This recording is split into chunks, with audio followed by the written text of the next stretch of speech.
শুনতাম না। ছোট্ট থেকে আমি যখন স্কুলে পড়তাম তখন থেকে আমি ওয়াজ নাসিহাত আর গজল শুনতাম। ছোট্ট একটা টেপ ছিল, দুটো ওমর হুজুরের ক্যাসেট, একটা বাদামের খোলা আর দুটো গজলের ক্যাসেট। এই 5টা ক্যাসেট আমি সারাদিন পড়ার সময়টা বাদ দিয়ে সারাদিন রাত শুনতাম। তা শুনে শুনে এমন হয়ে গেছে, ছোটবেলায় শুনেছি, এত শোনা শুনেছি বাপ, এই ওয়াজ শুনে এখনো পর্যন্ত সেই ব্রেনটা ওই ওয়াজ চলে, বুঝলেন। বিশেষ করে বাদামের খোলা আর ওমর হুজুরের জাহান্নামের ঘটনা। এখানে যারা ফুরফুরা শরীফকে যারা ভালোবাসেন, আমার ওমর হুজুরকে যারা ভালোবাসেন, তারা জানেন যে জাহান্নামের ঘটনা একটা ক্যাসেট ছিল ওমর সিদ্দিক হুজুরের। এমন কোনো ব্যক্তি নেই যে ওই ওয়াজটা শোনেনি। তখন হুজুরের কণ্ঠ মাশাআল্লাহ, একদম ডাইরেক্ট 50,000, একদম ডাইরেক্ট 50,000 চলে গেছে আব্বাস সিদ্দিক। ঠিক আছে, একটু অপেক্ষা করুন। তো ওমর হুজুরের যে জাহান্নামের ঘটনা ক্যাসেটটা ছিল, তখন ওনার কণ্ঠ ছিল একদম কোকিল কণ্ঠ, সরু কণ্ঠ। তখন ওয়াজ ওনারই ভালো লাগতো, এত সুন্দর করে ওয়াজ করতেন, মানুষ কেঁদে যারে যার হয়ে যেত। তো জাহান্নামের ঘটনা ইউটিউবে আর পাই না, একটা ক্যাসেট ছিল, ক্যাসেটে শুনেছিলাম, ইউটিউবে পেয়েছি, তা সে সাউন্ড ভালো না, খুব অল্প অল্প বোঝায়। তিনি বলতেন ওতে একদম প্রথমে ক্যাসেট শুরু করার ক্যাসেট দিলেই কয়েকটা কথা বলার পর ওমর হুজুর তখন টান দিয়ে বলবে, জাহান্নামের আগুন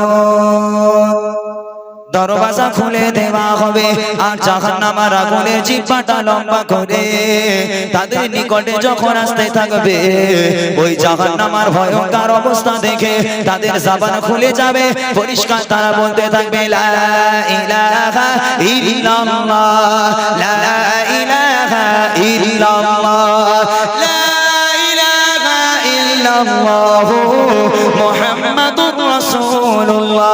বলার সঙ্গে সঙ্গে জাহান্নামের আগুনটা তপ করে ঠান্ডা হয়ে দূরে সরে যাবে। অনেক সুন্দর একটা ওয়াজের মানে ওয়াজ ছিল এটা। ইনশাআল্লাহ আমি একটুখানি এই গজলটা শুনিয়ে দিই, তারপর বক্তাদের নকল টকল শোনাবো, যেহেতু সময়টা চলে যাচ্ছে। তো শোনেন, গজলটাকে শুনিয়ে দিই। দেখেন, আমার নবী পাক একদিন, এই ভাই সবাই শুনতে হবে গজলটা, ভালো লাগলেও শুনবে, না লাগলেও শুনবে, গজলটা শুনে তো আবার বাড়ি যাবে, আপত্তি নেই, তবে গজলটা শুনে যাও। আমার নবী পাক একদিন ওয়াজ করছেন, নসিহত করছেন, সামনে সাহাবায়ে কিরামগণ সব বসে আছেন। আমার নবী সাহাবায়ে কিরামদের নিয়ে ওয়াজ করতে করতে, নসিহত করতে করতে হঠাৎ করে রসুলের চোখ গেল একদম পেছনের দিকে, একটা ইহুদি যুবক বসে আছে, চুপ করে বসে আছে। আমার নবী পাক বললেন, এই যুবক, তোমাকে আগে কখনো দেখিনি, তুমি কে বাবা, তুমি কে, তোমার নাম কি বাবা, কোথা থেকে এসেছো, কলমা পড়বে বলে এসেছো?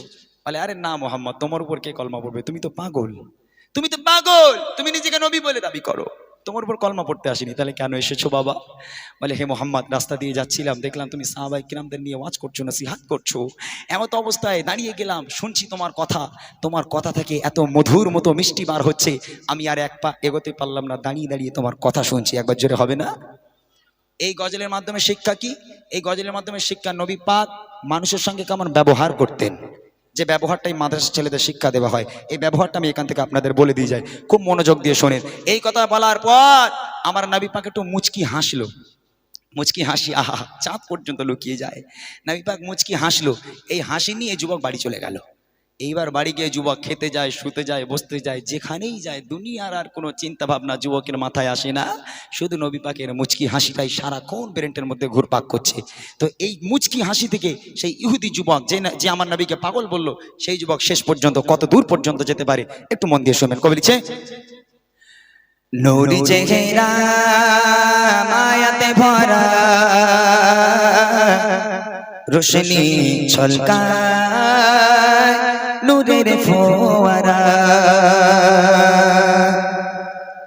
নূরি চেহারা মায়াতে ভরা, রোশনি ঝলকায় নূরের ফোয়ারা, নূরি চেহারা মায়াতে ভরা, রোশনি ঝলকায় নূরের ফোয়ারা, দেখি তো যারা হয়ে দিশাহারা, এই অপরূপ রূপের নজারা, ঠোঁটের মাঝে আছে জাদু মধুতে ভরা, ঠোঁটের মাঝে আছে জাদু মধুতে ভরা, একটিবার দেখলে চাই মন দেখতে দুবার, নূর চেহারা মায়াতে ভরা, রোশনি ঝলকায় নূরের ফোয়ারা, দেখি তো যারা হয়ে দিশাহারা, এই অপরূপ রূপের নজারা।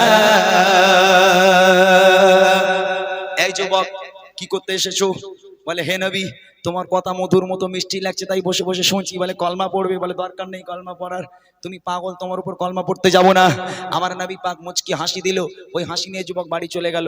বাড়ি গিয়ে যুবকের অবস্থা কি হচ্ছে কবি লিখছে, দেখেন, নবীর কাছে এসে বসে এক ইহুদি প্রশ্ন তারে করে আমার দয়ার নবী নবীর কাছে এসে বসে এক ইহুদি প্রশ্ন তারে করে আমার দয়ার নবী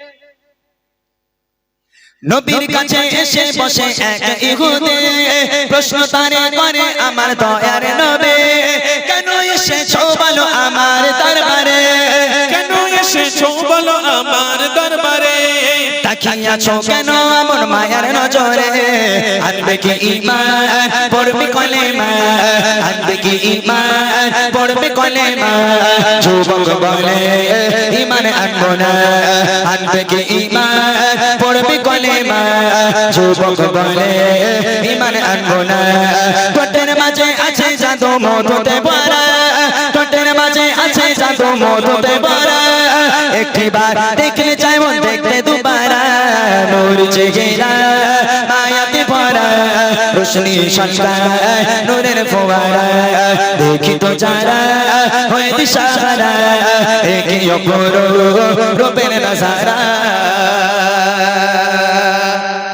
পরের দিন আবার এলো যুবক আবার এসে আমার নবী পাক ওয়াজ করছেন নসিহত করছেন আবার পেছনে এসে বসেছে আমার নবীর আওয়াজ চোখ গেল এই যুবক কি ব্যাপার বাবা তুমি কালকে বললে আমি পাগল তুমি আমার ওর কলমা পড়বে না আবার কি করতে এসেছো সামনে এসো সামনে এলো কি জন্য বাবা এসেছো তখন যুবক বলে হে মোহাম্মদ বিপদে পড়েছি কি বিপদ বলি ইয়া রাসূলুল্লাহ ইয়া হাবিবাল্লাহ কালকে যখন বললাম কলমা পড়বো না আপনার উপর ঈমান আনবো না আপনি একটা মুচকি হাসি দিয়েছিলেন ইয়া রাসূলুল্লাহ হাসি তো নিয়ে বাড়ি চলে গেলাম তা বাড়ি গিয়ে খেতে যাই শুতে যাই ঘুমাতে যাই যেখানে যাই শুধু আপনার হাসি মনে পড়ে ইয়া রাসূলুল্লাহ হাসি ছাড়া দুনিয়ার কোনো চিন্তা ভাবনা আমার মাথায় আসে না আল্লাহ রাসূল বলছে তাহলে এখন উপায় তখন যুবক বলছে ইয়া রাসূলুল্লাহ আপনার হাতে হাত দিয়ে কলমা পড়ে মুসলমান হতে চাই জোরে বলুন গজল কিচ্ছু হয়নি এখনো সবে শুরু এই ঘটনা সবে শুরু হয় আগে দেখেন কি হয় আমার নবী পাক বলছে ঠিক আছে বাবা তাই এসো আমার হাতে হাত দাও হাত দিয়ে বায়াত হও কলমা পড়ো মুসলমান হও বলে ইয়া রাসূলুল্লাহ একটা শর্ত আছে বলে কি শর্ত বাবা কলমা পড়তে শর্ত লাগে নাকি বলে ইয়া রাসূলুল্লাহ আমার একটা শর্ত আপনাকে মানতে হবে তা বল বাবা তোর কি শর্ত আছে বল বলে ইয়া রাসূলুল্লাহ আমি কলমা পড়বো আপনার হাতে হাত দিয়ে কলমা পড়বো মুসলমান হবে সব ঠিক আছে তবে অনুরোধ একটা আমি নামাজ পড়বো না আমি নামাজ পড়বো না এই যুবকদের মতন যারা নামাজ পড়ে না ভাই রাগ করো না তোমরা শোনো কাজে আসবে শোনো ইয়া রাসূলুল্লাহ আমি কলমা পড়বো তবে নামাজ পড়বো না আমার নবী মুচকি হাসি দিয়ে বলল এই যুবক তোমার নামাজ মাপ তোমার নামাজ পড়া লাগবে না কলমা পড়েছো এটাই অনেক চলে যাও আমার নবীকে একবারও বলেছে কঠোর হয়ে যায় দূর হয়ে যা নামাজ হলো জান্নাতের চাবি তুই কলমা পড়বি নামাজ পড়বি না মানে দূর হ আমাদের কাছে আসলে তো আমরাই বলবো আমার নবী পাক বলে এই যুবক তোমার নামাজ পড়তে লাগবে না তুমি হাতে হাত দাও কলমা পড়ো মুসলমান হও চলে যাও নামাজ তোমার দরকার নেই মুচকি হাসি দিল আমার নবী ওই যুবক কলমা পড়ে মুসলমান হয়ে ঈমানদার হয়ে বাড়ি চলে গেল এবার আগে দেখেন কি হয় বলে আবার যুবক এসে নবীর কাছে আপনার চেহারাটা আমার হৃদয়ে ভাসে বলে আবার যুবক এসে নবীর কাছে আপনার চেহারাটা আমার হৃদয়ে ভাসে যেদিকে তাকাই শুধু আপনারই ওই ছবি যেদিকে তাকাই শুধু আপনারই ওই ছবি আপনি ছাড়া জানো মনে হয় আধার সবে আনিব ঈমান পড়বো কলেমা আনিব ঈমান পড়বো কলেমা তবে আমি নামাজ পড়বো না আনিব ঈমান পড়বো কলেমা তবে আমি নামাজ পড়বো না ঠোঁটের মাঝে আছে জাদু মধুতে ভরা ঠোঁটের মাঝে আছে জাদু মধুতে ভরা একটিবার দেখলে চাই মন দেখতে দুবারা নূর চেহারা মায়াতে ভরা রোশনি ঝলকায় নূরের ফোয়ারা দেখি তো যারা হয়ে দিশাহারা একই অপর রূপের নজারা এইবারে দেখেন যুবক বলল নামাজ পড়বো না জোহরের রাত হয়ে গেল এখন মসজিদুন নববী শরীফের সামনে যুবক বসে আছে ওই যুবক ঈমানদার হয়ে গেছে মসজিদুন নববী শরীফের সামনে বসে আছে এখন ওই ছেলের সামনে দিয়ে সব সাহাবারা মসজিদে চলে গেল নামাজ পড়ার জন্য একটা কেউ এলাকায় নেই ওই যুবক বসে আছে দেখছে একের পর এক সব মসজিদে ঢুকে গেল পুরো এলাকা ফাঁকা হয়ে গেল শুধু একাই ওই যুবক ওখানে বসে আছে আচ্ছা আপনারা বলেন যদি এই গ্রামের কোনো মানুষ এই গ্রামে না থাকে হঠাৎ করে একটা যুবক ঘর থেকে বার হয়ে দেখে গ্রাম পুরো ফাঁকা একটা কুকুরও নেই তখন সেই যুবকের কি ভালো লাগবে গ্রামে বোরিং লাগবে তা সবাই যখন মসজিদে ঢুকে গেল ওই যুবকের মনটা খারাপ হয়ে গেল এলাকা পুরো ফাঁকা আমি বাইরে থেকে কি করব বাইরে থেকে লাভ নেই সব তো মসজিদে চলে গেল তা এখন ও মনটা মলিন করে আবার নবীর কাছে গেল। আমার নবী বাবা, যাই যুবক, কি ব্যাপার আবার? বলে ইয়া রাসূলুল্লাহ, একটা বিপদে পড়েছি। বলে আবার কি বিপদ? বলে কাল কলমা পড়েছিলাম, বলেছিলাম নামাজ পড়বো না। বলে হ্যাঁ তো কি হয়েছে? বলে ইয়া রাসূলুল্লাহ, সব সাহাবাই কেরামগণ মসজিদে যাচ্ছে নামাজ পড়ার জন্য, আর আমি বাইরে বসে বসে একা, আমার ভালো লাগছে না, বোরিং লাগছে না, তো কাল থেকে আমি নামাজ পড়তে যাব। কাল থেকে আমি নামাজ পড়তে যাব। আমার নবী পাক বললেন আলহামদুলিল্লাহ, কাল থেকে সাহাবাই কিরামদের সঙ্গে নামাজ পড়তে যাবে। বলে ইয়া রাসূলুল্লাহ, তবে একটা শর্ত আছে। আল্লাহ রাসূল বলে আবার শর্ত? বলে হ্যাঁ ইয়া নবী, আমার এই শর্ত আপনাকে মানতে হবে। বলে বলো কি শর্ত? বলে ইয়া রাসূলুল্লাহ, আমি নামাজ পড়বো কিন্তু অজু করব না। আমি নামাজ পড়বো কিন্তু অজু করবো না। বলে কেন? বলে অজু করতে আমার ভালো লাগে না। আমার নবী মুচকি হাসি দিয়ে বললো, এই যুবক, চলে যাও, কাল থেকে নামাজ পড়তে যাবে, অজু করা লাগবে না, বিনা অজুতে তুমি নামাজ পড়তে যাবে। আমার নবী কঠোর হয়েছে? ব্যবহার খারাপ করেছে? আমার নবী বললো যাও, চলে যাও,